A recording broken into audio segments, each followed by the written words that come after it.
யார் அந்த சார்? கொடநாடு கொலை வழக்குல யார் அந்த சார்னு கேட்கிறாரு.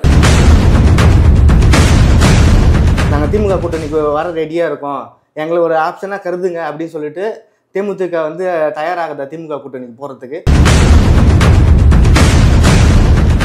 எடப்பாடி அவர் தலைமையை காம்ப்ரமைஸ் பண்ண மாட்டாரு, இணைப்புக்கும் சம்மதிக்க மாட்டாரு, பாஜக கூட்டணிக்கும் சம்மதிக்க மாட்டார். ஏன்னா இணைப்பு வந்தா நாளைக்கு தோத்து போச்சுன்னா ஓபிஎஸ் தலைவர் ஆயிடுவார். விஜயோட வருகையால சீமானோட ஓட்டு வங்கி குறையுதோ? ஏன்னா சீமானோட அரசியல் கட்சியில் இருக்க பலரும் வந்து இளைஞர்கள், அந்த இளைஞர் பட்டாலும் விஜய் நோக்கி நகர்கிறதா? விஜய்க்கு வந்து தனிச்சு போட்டிட்டு பலத்தை காணிக்கிறதா நல்லது.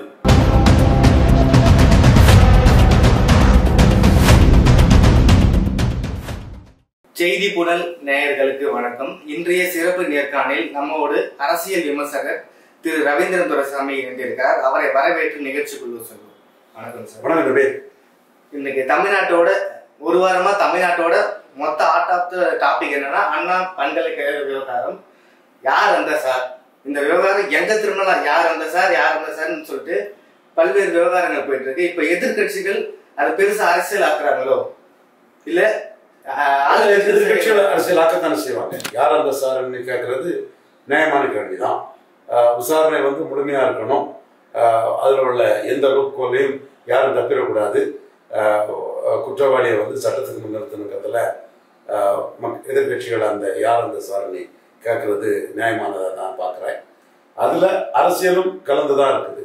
சீமான் யார் அந்த சார்ங்கிறத கேட்கும்போது அவர் என்ன சொல்றாரு, கொடநாடு கொலை வழக்குல யார் அந்த சார்னு கேட்கிறாரு.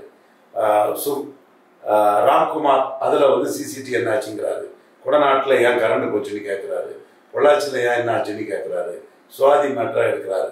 ஸோ இது வந்து திமுக ஆட்சியில மட்டுமில்ல இப்படி நடக்கிறது, அதிமுக ஆட்சியில இப்படி குற்றவாளிகள் காப்பாற்றப்பட்டிருக்காங்கிற ஒரு குற்றச்சாட்டை அவர் சீமான் வைக்கிறாருன்னா அவர் திமுக வேண்டாம், அதிமுக வேண்டாம், காங்கிரஸ் வேண்டாம், இரண்டு திராவிட கட்சிகள் வேணாம், புதுசா ஆட்சி வரலாம் சொல்லி அவர் மாற்றத்தை எதிர்பார்க்கிறாரோ?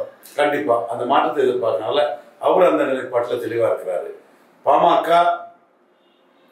பாமக திமுக கூட்டணியில இடம் இல்லை, அதனால அதிமுக கூட்டணி போகவா தனிச்சு போவாங்க குழப்பத்துல அவங்க வந்து அதிமுகவுக்கு எதிராக அந்த விமர்சனத்தை வைக்கல.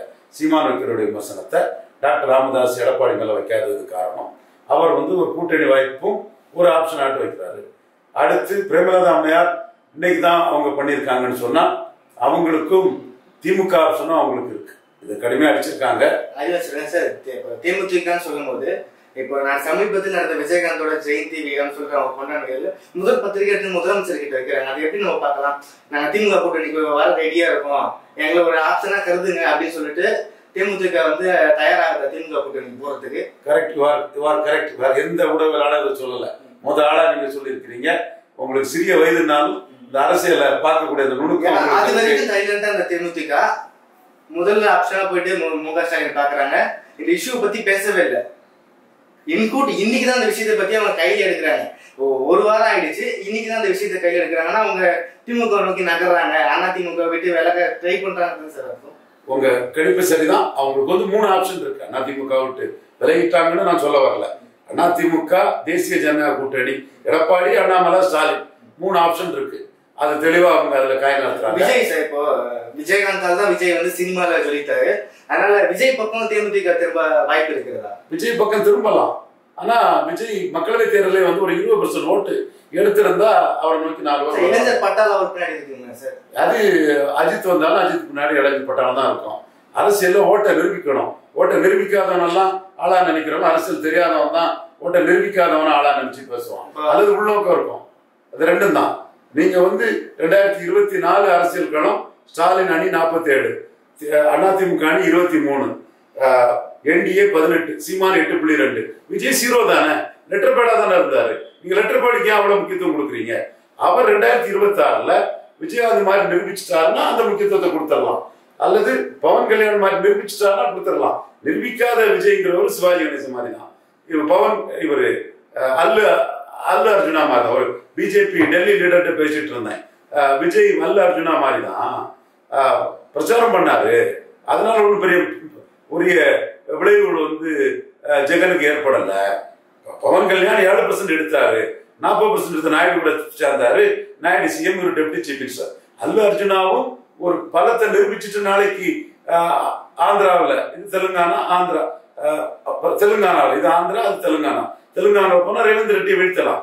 நீங்க பிரச்சாரம் பண்ணி ஒருத்தரை வீழ்த்திடலாம்னா அது நடக்காது. சிவாஜி பிரச்சாரம் பண்ணி என்னாச்சு? நம்ம வரலாற்றுல பார்த்தோம். பாக்கியராஜ் பிரச்சாரம், இது யாரு, இவரு நம்ம காமெடி நடிகர் வடிவேல் பிரச்சாரம் என்னாச்சு? நிறைய பேர் பிரச்சாரம் பண்றாங்க. ராதிகா பிரச்சாரம் பண்ணி ஜெயித்து, திமுக இல்லைனாலும் ஜெயிக்கும். ராதிகா பிரச்சாரம் ஒரு பெரிய பிளஸ். அந்த மாதிரி தான்.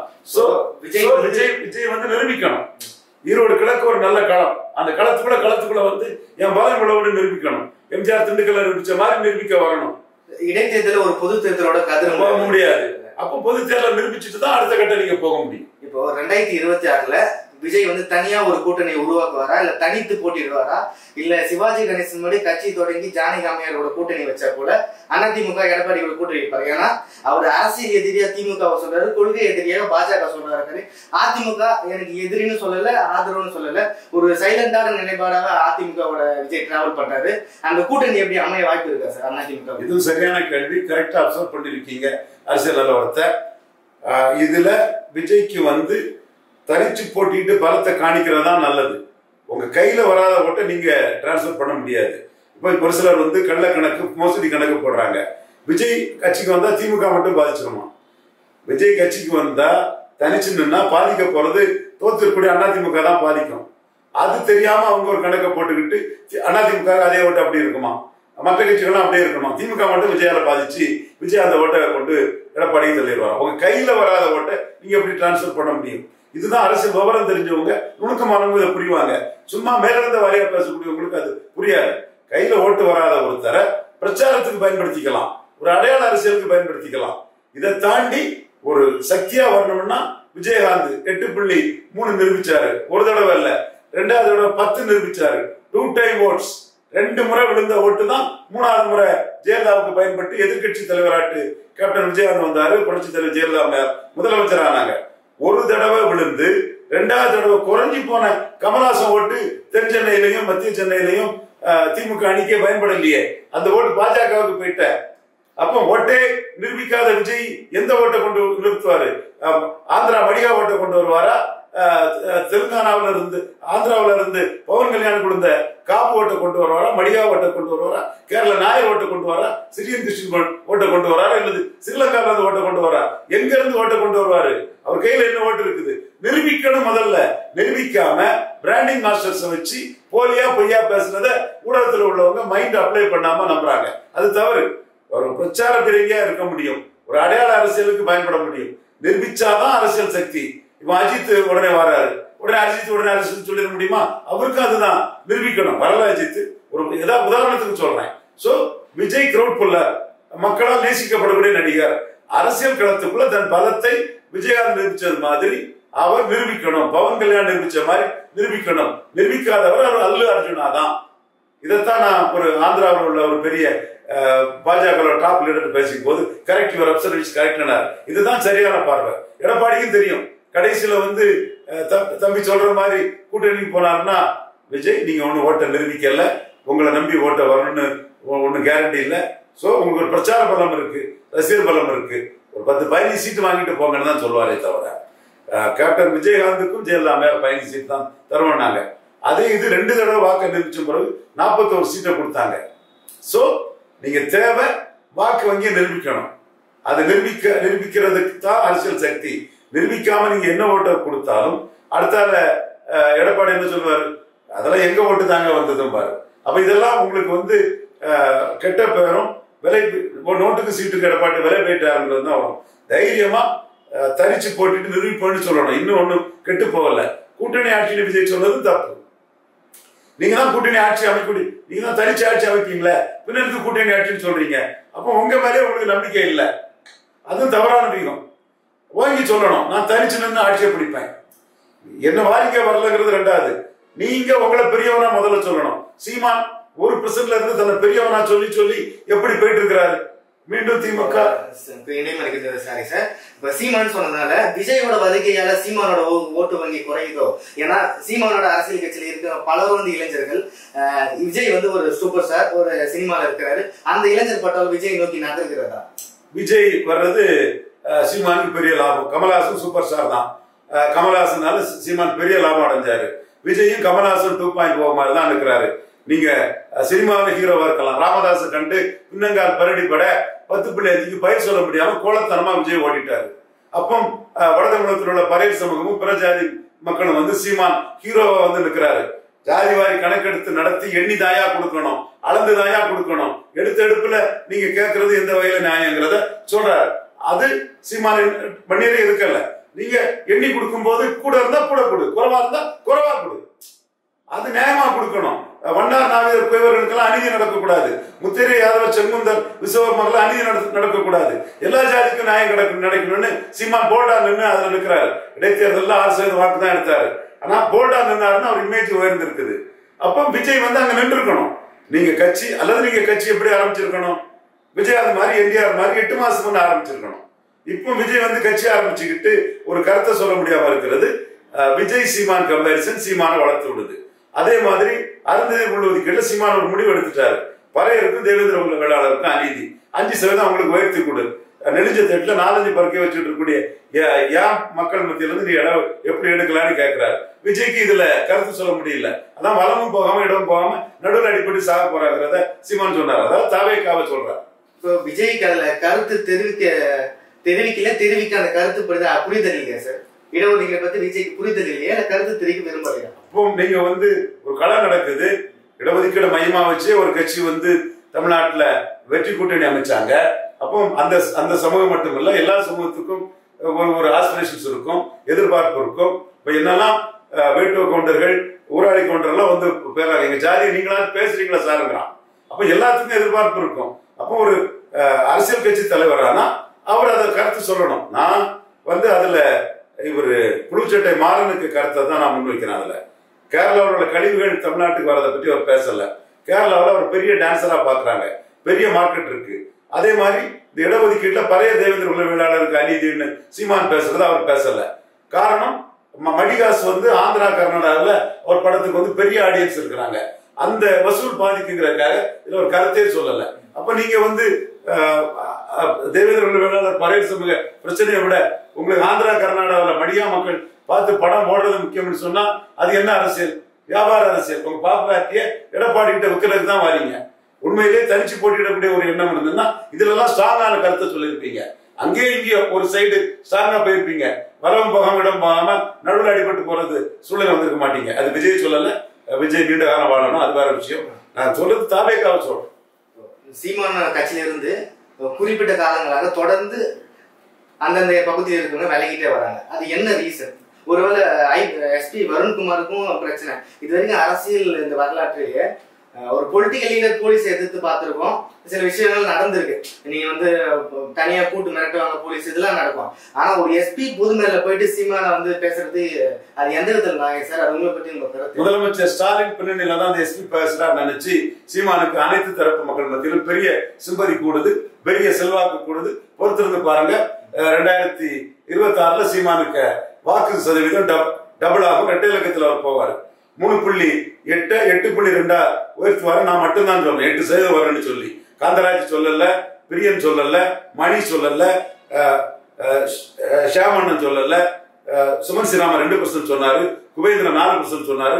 நான் மட்டும்தான் 8% சொன்னேன். இப்பவும் நான் சொல்றேன், சீமானுக்கு வாக்கு வங்கி சட்டமன்றத்திலே டபுளா போறது பிரகாசமான வாய்ப்பு இருக்கு.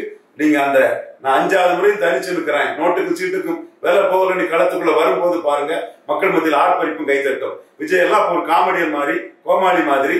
விஜய் வந்து சுயநலவாதி, சந்தர்ப்பவாதி, சம்பத்து, சிவாஜி மாதிரி ஒரு பச்சோந்தல் விஜய்னு பார்ப்பாங்க. சீமான மக்கள் இருந்து வந்த ஒரு பெரிய வாரியர்னு பார்ப்பாங்க.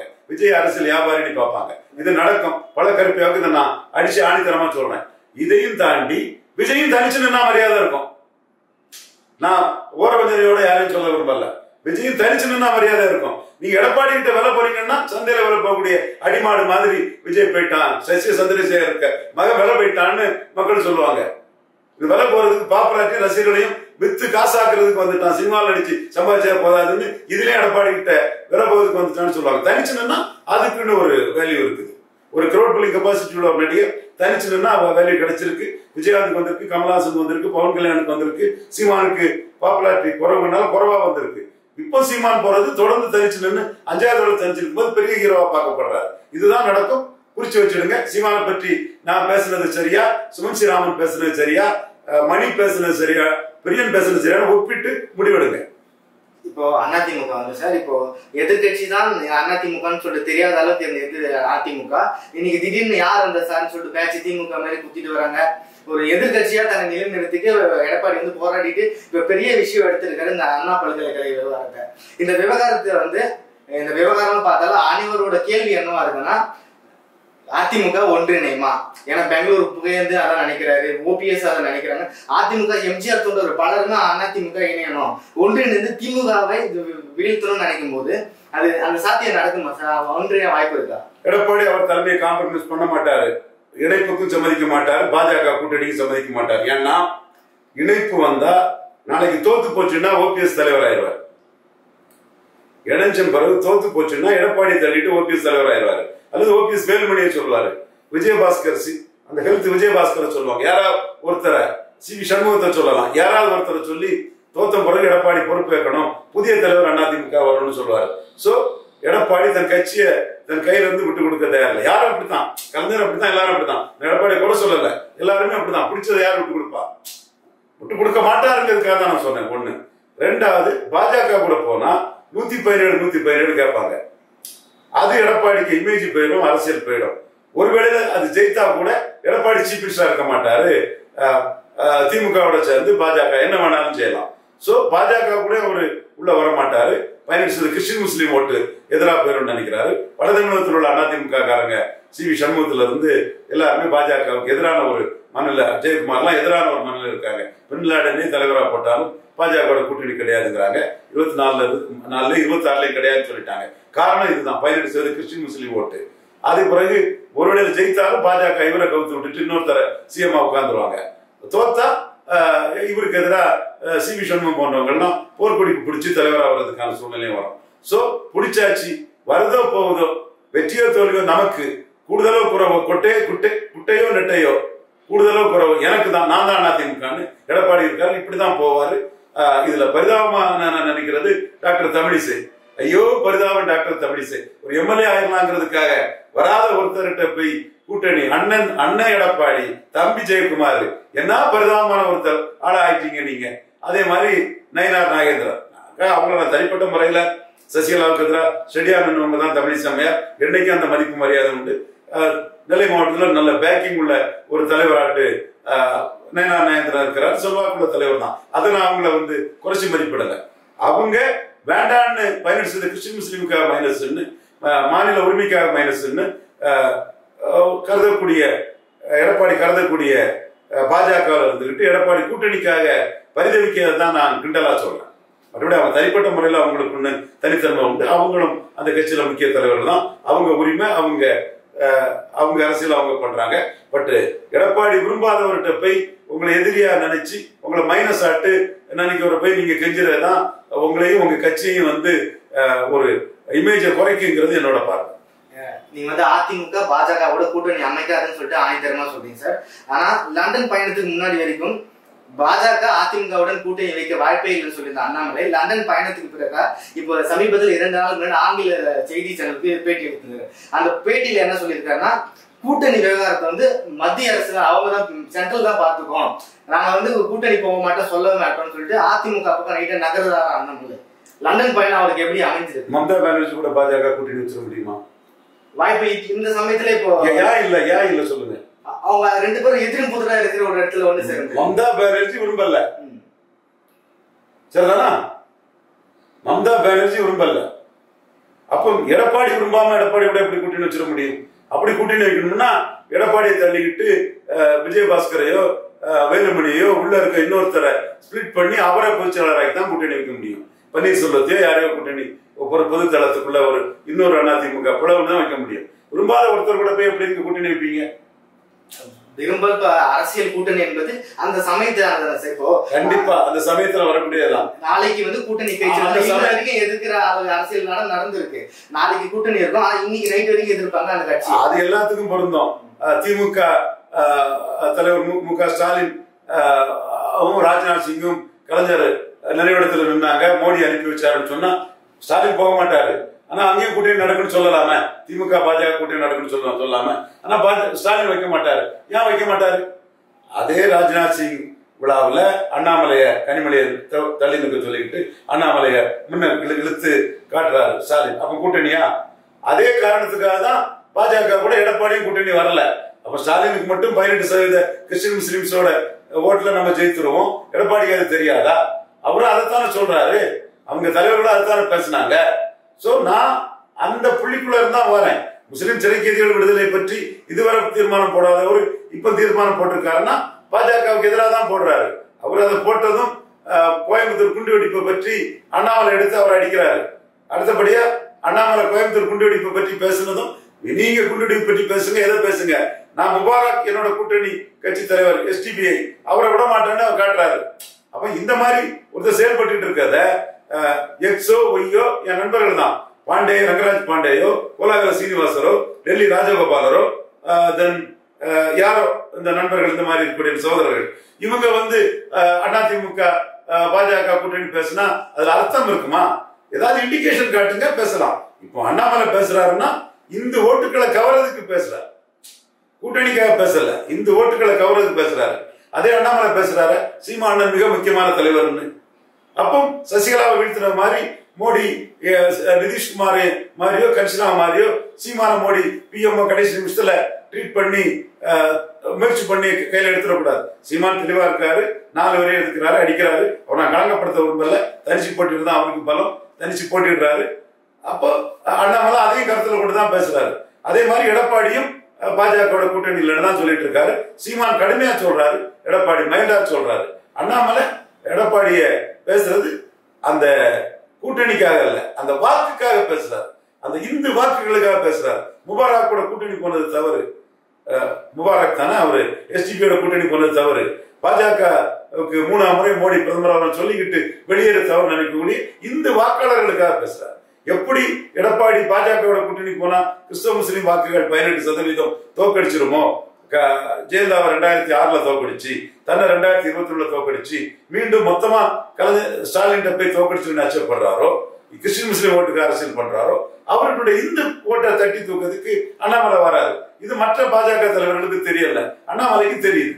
அண்ணாமலை வந்து சார் லண்டன் பயணத்துக்கு முன்னாடி வந்து அக்ரெசிவான பாலிடிக் பண்ணி இந்த தமிழ்நாட்டுல, லண்டன் பயணத்துக்கு பிறகு வந்து சாட்டையால தன்னை அடிச்சுக்கிறாரு, நான் செருப்பு போட மாட்டேன்னு சொல்றாரு, பச்சை துண்டு எடுத்து போட்டுக்கிறாரு. அக்ரெசிவ் பொலிட்டிக்கல் இருந்து ஆன்மீக பொலிட்டிக்கல் மாறாரோ தேர்தல் சமயத்துல 2021 டைம்ல வேலை தூக்கிட்டு வந்த மாதிரி இப்போ துண்டு தூக்கிட்டு அண்ணாமலை நகராரோ? கண்டிப்பா அவரு பாஜகவை வளர்க்கறதுதான் முக்கியன்றாரு, கூட்டணி ஆட்சி தான்ன்றாரு. பாஜக தலைமையில்ங்கிற வார்த்தையை தான் சொல்லல, அதுல சிக்கல் இருக்கு. பாஜக தலைமையில் கூட்டணி ஆட்சின்னு சொன்னா அதுல சிக்கல் இருக்கு. கூட்டணி ஆட்சி சொல்றாரு, வளர்க்கறது முக்கியம்னா NDA 18 20க்கு மேல கொண்டு வரணும்னு நினைக்கிறாரு. அவரை பொறுத்தவரையில யாரையும் சினிமா சொல்லாம 117 NDAக்கு 18% உள்ளவங்களுக்கு எடப்பாடிக்கு 117 அவரை சம்மதிப்பாரு, அதுல எந்த மாற்றமும் இல்லை. ஹரியானாவில் சட்டமன்றத்தில் வளர்ந்துருக்காங்க, வெஸ்ட் பெங்கால் மகாராஷ்டிராவில் சட்டமன்றத்தில் வளர்ந்துருக்காங்க. சோ அவர் அதை சம்மதிப்பாரு, அதுக்கு அவர் ரெடிதான். ஆனா எடப்பாடி பழனிசாமி என்ன சொல்றாருன்னா, பாராளுமன்றம் வேற சட்டமன்றம் வேற, நீங்க சட்டமன்றத்தில் உங்களுக்கு ஓட்டே வராது, உங்க கூட சேர்ந்தா கிறிஸ்டின் முஸ்லீம் ஓட்டு போயிடும், அதனால ஆளை விடு சாமின்னு அவரு எடப்பாடி கும்பிடு போடுவார். இந்த ரெண்டையும் எப்படி இணைச்சிட முடியும்? யார் இணைச்சிட முடியும்? ஒரு வகையில நான் எடப்பாடியை பாராட்டுறேன். நானே 2029 பற்றி தான் நான் திங்க் பண்றேன், மோடிக்காக தான் திங்க் பண்ணுவேன். சசிகலாவை அடிக்கணும்னு சொன்னோம்னா நடராஜனை விட்டா இந்திய அளவுல உலக அளவுல மோடிக்கு எதிராக அரசியல் பண்ணக்கூடிய ரொம்ப கில்லாடியான ஆட்கள். அதே மாதிரி எடப்பாடியும் நாளைக்கு அவரை மோடி ஸ்ட்ரெங்தன் பண்ணாருன்னா 20 சீட்டு காங்கிரஸ் கொடுப்போம் பாரு, தோத்ததுக்கு பாஜக காரணம்னு பாஜக மேல பழிய போடுவார். அதனால ஏன் அரசியல் நான் அதை பண்றேன். அதுல எடப்பாடி பழனிசாமியும் பாஜக மைனஸ் சொல்லும் போது அவரும் எனக்கு உதவி பண்றாதான் தான் நினைக்கிறேன். பட் அவருக்கு கணக்கு வேற, ஏன் கணக்கு வேற. அவர் தனியா அவர் 15 கீழே உயர்வாங்கிறது ஏன் கணக்கு. அவரு பாஜக வந்து சட்டமன்றத்தில் ஈடுபடாது கீழே போயிருக்கிறது அவர் கணக்கு. அப்ப இந்த ரெண்டு கணக்கும் ஒண்ணு சேரணும்னா அண்ணாமலை என்ன சொல்றாருன்னா நாங்க மேல யாருவோம், அப்போ 50-50 117 117 யாரும் சிஎம்னு சொல்லாம வைப்போம், எங்க தலைமை வேண்டாம் உங்க தலைமை வேண்டாம் பாரு. அதுக்கு எடப்பாடி சம்மதிக்க மாட்டார்.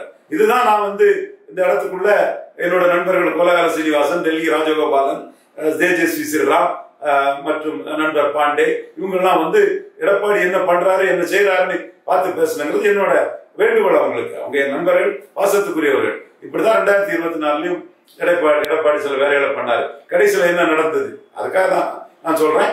அவர் பாஜகவை மைனஸ் நினைக்கிறார். கவர்னர் பதவியிலிருந்து தேர்தலுக்காக கவர்னர் பதவியை விலகிட்டாங்க தமிழிசை சவுந்தரராஜன் சமீபத்தில் டெல்லி பயணம் பண்ணிருக்காங்க சார். அவர் தலைமைக்கு தமிழக தலைவராக மீண்டும் வர அவங்க முயற்சி எடுக்கிறாங்களோ? அவங்க இதுல அண்ணாமலைக்கு இந்த ஓட்டுல 4% ஓட்டு இருக்கு. தமிழிசைக்கு என்ன ஓட்டு இருக்கு? இந்த நாடாருன்னா அவங்கள்ட்ட ஓட்டு இருக்குன்னு சொல்லுமா? விசுவாசமானவங்க அவங்க என்ன ஓட்டுன்னு காட்டினாங்க. அவங்க தலைவர் அந்த கட்சி என்னத்தை வந்தது? தாளிங்க நாடார் உழைப்புல பொன் ராதாகிருஷ்ணனும் தமிழிசையும் அந்த பலனை அனுபவிச்சுட்டு இருக்காங்க இந்த நாடாருங்க. அண்ணாமலை இந்த 18% ஓட்டுல 4% ஓட்டு அண்ணாமலைக்கு ஓட்டு.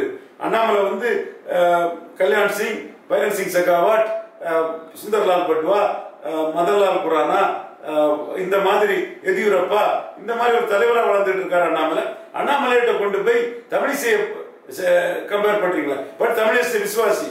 சசிகலா மேட்டர்ல துணிச்சு நின்னாங்க. இன்னொருத்தவங்க அந்த துணிச்சலோட நின்று இருக்க மாட்டாங்க. அதுக்கு என்னைக்குமே நாம நன்றி கடன் பட்டவங்க. சசிகலா விஷயத்துல தமிழிசை சவுந்தரராஜன் நின்னதுக்கு நன்றி கடன் பட்டவங்க நண்பர்கள் கண்ணன், கோசல்ராம் இவங்க வார்த்தையை கேட்டாங்க, தெளிவா நின்னாங்க. குறிப்பா கண்ணன் பெரிய ஆர்கனைஸ் பண்ணி ஒரு 4-5 தடவை டெல்லிக்கு போகும்போது எல்லா தலைவர்களுக்கு அப்பாயின்மெண்ட்டையும் வாங்கி கொடுத்தாங்க. அவங்க எல்லார்கிட்டையும் சசிகலாவையும் நடராஜன் அலோவ் பண்ணா பாஜகவுக்கு பெரிய பாதிப்புனாங்க. அந்த இடத்துக்குள்ள தமிழிசை அம்மையார் பாராட்டத்தக்கவங்க, லாயலிஸ்ட். பட் செல்வாக்குன்னு பார்த்தா இவர் அண்ணாமலைக்கு விழுந்த ஓட்டுல 4% இளைஞர்கள் அண்ணாமலைக்கே போட்டிருப்பாங்களே. இப்போ தாவக வேல்முருகன், தாவகனால 2 மாறி மாறி டிவிக்கேன்னு சொல்ற மாதிரி இப்ப வேல்முருகன் திமுக கூட்டணியை எதிர்த்து அங்கங்க பேசிட்டு வர்றாரு. சமீபத்துல பாலகிருஷ்ணன், கம்யூனிஸ்ட் பாலகிருஷ்ணன் கூட எனக்கு அவசர நிலையை அமல்படுத்திட்டாங்களா மத்திய அரசு அப்படின்னு சொல்லிட்டு திமுக மீது ஒரு குற்றச்சாட்டு வைக்கிறாங்க. அது முரசொலி நாளில் கிண்டல் பண்ற வகையில ஒரு தோணியில அவங்க அறிக்கை வெளியிடுறாங்க. 2026 திமுக கூட்டணி உடையுமா? எல்லாரும் திமுக கூட்டணி பேசுவாங்க.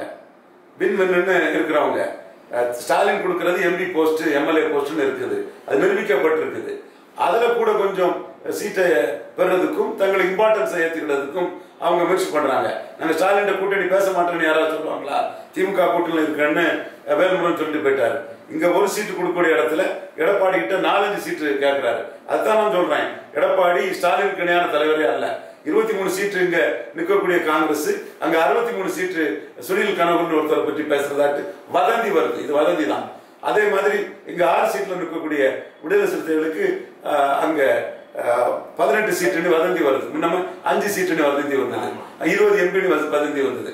அப்போ ஸ்டாலினுக்கு இணையான தலைவர் கிடையாது எடப்பாடி பழனிசாமி. அப்போ அவர் இந்த கட்சிகளுக்கு ஏதாவது பெரிய ஆஃபர் கொடுத்து எடுக்க பார்ப்பார், முயற்சி பண்ணுவார். அதுல நான் பண்ண மாட்டாருன்னு சொல்ல வரல. வெளிப்படையாவே மெகா கூட்டணி பாரு. அவரை சார்ந்தவர்கள் காங்கிரஸுக்கு 20 சீட்டுனாங்க.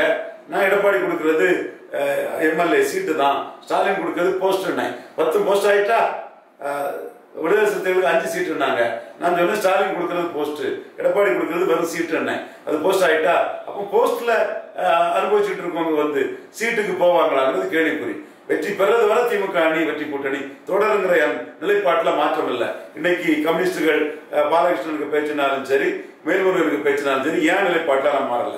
ஆனா வேல்முருகன் கடைசியா நாங்க திமுக கூட்டணிட்டாரு, திருமாவளவன் அவ்வளோத்தையும் பண்ணிட்டு திமுக கூட்டணிட்டாரு. கம்யூனிஸ்ட் இன்னைக்கு வந்த சண்முகம் திமுக கூட்டணிங்கிறாரு. அப்ப நீங்க உங்க இருப்பை காட்டிக்கிறதுக்கும் அரசியல் பண்ணதுக்கும் சொல்லிக்கிட்டு வெற்றி கூட்டணியில நின்று வெற்றி பெற நினைக்கிறீங்க. அதுதான் வெற்றி பெற்ற அணி இன்டாக்டா இருக்குங்கிற கருத்தை நான் சொல்லிட்டு இருக்கேன். எடப்பாடி உடைக்க முயற்சி பண்றாரு, சுனில் கனகூர் மூலமா உடைக்க முயற்சி பண்றாருங்க தகவல்கள் வந்துட்டு இருக்கு. காங்கிரஸ்லயும் சில மேலிடத்தில் உள்ள சில தலைவர்களும் அதுக்கு அப்பப்ப சில குறுக்கு சால் ஓட்டுறாங்கிற தகவல்களும் வந்துகிட்டு தான் இருக்குது. சோ அதுக்கு வெளிப்படையா வரல. பட் அவங்க மெகா கூட்டணி சொல்றது பாஜக கூட்டணி கிடையாதுன்னு சொல்றதும், திமுக கூட்டணி கட்சிகள் எங்ககிட்ட வரும்னு ஜெயக்குமார் சொல்றதும் எக்கச்சக்க சீட் ஆஃபரா அவங்க பண்ணிட்டு இருக்காங்க. பொறுத்திருந்து பார்ப்போம். சமீபத்தில் நடந்த ரஜினி சீமான் சந்திப்பு சார், அந்த சந்திப்புக்கே நீங்க தான் மூலதனம் சொல்றாங்க, அதை எப்படி பாக்குறீங்க? கண்டிப்பா அது மரியாதை நிமித்தமான சந்திப்பு. நான் அதுல இருந்ததுனால எல்லாரும் பதறாங்க. எல்லாரும் சசிகலா அம்மையார் தான் தமிழ்நாடு சீஃப் மினிஸ்டர் சொன்னாங்க. நான் சொல்லி அடிச்சேன். 99% பேர் சொன்னது தப்பா போச்சு. நான் சொன்னது நாமல எங்க டீம், என் தம்பி கண்ணன், மறைந்த கோசல்ராம், பலரும் அதுக்குள்ள இருந்து ஒர்க் பண்ணோம். பேக் எண்ட்ல இருந்து கடுமையான ஒர்க் பண்ணணும். டெல்லி போனோம். பண்டாரி ஜெய்ஸ்வால் அலுவாலி அசோசியேஷன்ல உள்ளவங்களை இன்ஃபுளுன்ஸ் பண்ணணும். பெரிய அளவுல நாங்க செயல்பட்டோம். அப்ப நாங்க அதுல செயல்பட்டு எங்களோட செல்வாக்கில் அதை நிரூபிச்சதுல யார் யாரெல்லாமோ சொன்னது தப்பா போயிட்டு, பிரியன் போன்ற சோசியலிஸ்ட் பிராமின்ஸ் கூட ரவீந்திர துரைசாமி போன்ற சாதாரண ஒரு கல்லறக்கும் ஜாதியை சேர்ந்தவன் சொன்னவன் மோடி கிட்ட சரியாயிட்டான்னு இன்னும் புலம்பி அழுது வாயால் வைத்தால அடிச்சுட்டு இருக்காரு அரசியல் விமர்சகர் பிரியன் போன்றவங்க. இப்படி நாங்க ஒரு சாதனையை செய்துட்டோம்னா அதே மாதிரி அடுத்த கட்டமும் எதுவும் செய்துருவோமோன்னு பலரும் பதறாங்க, கலங்குறாங்க. மீண்டும் சொல்றேன், அண்ணன் ரஜினிகாந்த் அரசியலுக்கு அப்பாற்பட்டவர். ராஜ்குமார் மாதிரி எல்லா தலைவர்களால் மதிக்கப்படக்கூடியவர். மு.க. ஸ்டாலின், எடப்பாடி பழனிசாமி, தென் சீமா, இவங்க தான் 3 பெரிய தலைவர்கள். இவங்களால மதிக்கப்படக்கூடியவர், அண்ணாமலையால் மதிக்கப்படக்கூடியவர், ஓபிஎஸ்ஆல மதிக்கப்படக்கூடியவர், எல்லாராலையும் மோடியால மதிக்கப்படக்கூடியவர், எல்லாராலையும் மதிக்கக்கூடியவர். பெரிய மகத்தான மாமனிதரா தமிழ் மண்ணில் ரஜினிகாந்த் இருக்கிறாரு. எதுவுமே பண்ணல. நான் அண்ணனை பார்த்ததும் அடுத்த பன்னீர் போனதுக்கும் நம்ம பின்னணி இருக்குங்கிறாங்க. இல்ல, பன்னீரும் அண்ணனும் நல்ல நட்புல உள்ளவங்க. பன்னீர் மேல அண்ணனுக்கு மிகுந்த மரியாதை உண்டு. பன்னீர் சந்திச்சதுல எனக்கு தெரிய கூட செய்யாது. ஆனா சீமான் தம்பி சந்திச்சதுல நான் கூட இருந்தேன். ரஜினி சீமான் சந்திப்புக்கு பிறகு தமிழக அரசியல ரவீந்திர துரைசாமி ஏதோ செய்ய போறான் அப்படிங்கிற ஒரு எண்ண ஓட்டம் பலருக்கு இருக்குது. சரி, குழம்புங்க, திணறுங்க, கதருங்க, ஏதோ பண்ணிடுவானோன்னு பதறுங்க. நான் சந்தோஷமா ஜாலியா இருக்கிறேன். நல்லதுதான். இந்த சந்திப்பு பிறகுதான் சீமான் பெரியாரை பத்தி தொடர்ந்து அவதூற பரப்புறாருன்னு சொல்லிட்டு சீமான் எதிர்த்து மேல போட்டுலாம் பேசுறாங்க. அதுக்கு முக்கியமான காரணம் நீங்க தான். RSS வாரியா இருக்கிற நீங்க அவங்கள பின்னாடி ஏற்கறீங்கன்னு சொல்லிட்டு இந்த சில யூடியூப் பேர்லாம் நான் சொல்ல விரும்பல, யூடியூப்ல உட்காந்து உங்களை பத்தி சீமான் பத்தி பேசுறாங்க. அதை பத்தி நீங்க என்ன சார் நினைக்கிறீங்க? சீமான் இண்டிபெண்டன்ட் லீடர், மக்கள் மத்தியில தானே எழுந்து வந்தவர். Nobody can dictate terms to Seeman. அவருக்கு எல்லா விஷயமும் நுணுக்கமா தெளிவா தெரியும். அந்த அளவுக்கு தானே சுயம்பா எழும்பி வந்த ஒரு தலைவர் கிடையாது. சீமான் என் சகோதரர், அவ்வளவுதான். என் சகோதரங்கிறனால சீமானுக்கு எதிராக கில்லிங் இன் சைலன்ஸ் பண்ணும்போது கண்டிப்பா சீமானுக்கு மெரிட்டா நான் பேசுவேன். யார் அதை நினைச்சாலும் தடுக்க முடியாது. யார் எதற்கு என்ன அர்த்தம் கற்பிச்சாலும் சீமானுக்கு உள்ள மெரிட்டா நான் பேசத்தான் செய்வேன். அதே வேளையில கொள்கை அடிப்படையில அவரு கலைஞருக்கு வெற்றியை நெடுஞ்செழியன் இருக்க தோல்வி தமிழினத்துக்கு பெரிய பின்னடைவும் பாரு. நான் கலைஞருக்கு வெற்றி சமூகநீதி புரட்சின்னு சொல்லுவேன். ராவணன் தமிழ் பெரும்பாட்டன்னு சொல்லுவாரு. நான் ராவணன் இந்து மெத்தாலஜி படி பிராமணன் சிவபக்தன்னு சொல்லுவேன். இப்படி எனக்கு அவனுக்கு கொள்கை வேறுபாடுகள் பல உண்டு. ஆனா என் சகோதரர் சீமானுங்கிறதுல எந்த மாற்றமும் கிடையாது. குருஷியல் டைம்ல எங்க அண்ணன் ரவீந்திர துரைசாமின்னு வெளிப்படையா பேசினவர் சீமான். அதற்கே நான் அவருக்கு நன்றி கடன் பட்டவர். 2026ல 5 முனை கூட்டணி இருக்குமா, இல்ல 3 முனை கூட்டணி இருக்குமா, இல்ல 2 முனை கூட்டணி இருக்குமா சார்? இன்னைக்குள்ள நிலவரப்படி 5 முனை தான். அப்ப விஜய் தனித்து போட்டிட்டு வர நீங்க நம்புறீங்களா சார்? அவர் சொன்னதை வச்சு நான் மதிப்பு கொடுக்குறேன். நாங்க கூட்டணி ஆட்சி, எங்க தலைமையில கூட்டணி சொன்னதை வச்சு மதிப்பு கொடுக்குறேன். ஆனா நடவடிக்கை பார்த்தா எடப்பாடி கிட்ட விலை பெறுவார போல இருக்கு. விலை போகக்கூடாதுன்னு ஆசைப்படுறேன். நோட்டுக்கும் சீட்டுக்கும் எடப்பாடி கிட்ட விஜய் விற்பனை ஆயிடக்கூடாது. ஆனா சிவாஜி மாதிரி இமேஜும் அடிபட்டு படமும் படுத்தணும், அரசியலும் அடிபட்டு போகும். இது நான் சாபமா சொல்லல, யதார்த்த உண்மையா சொல்றேன். வாக்கு சித்தி உள்ள என்னோட வார்த்தையை விஜய் மதிப்பாருன்னு நினைக்கிறேன். பார்ப்போம்.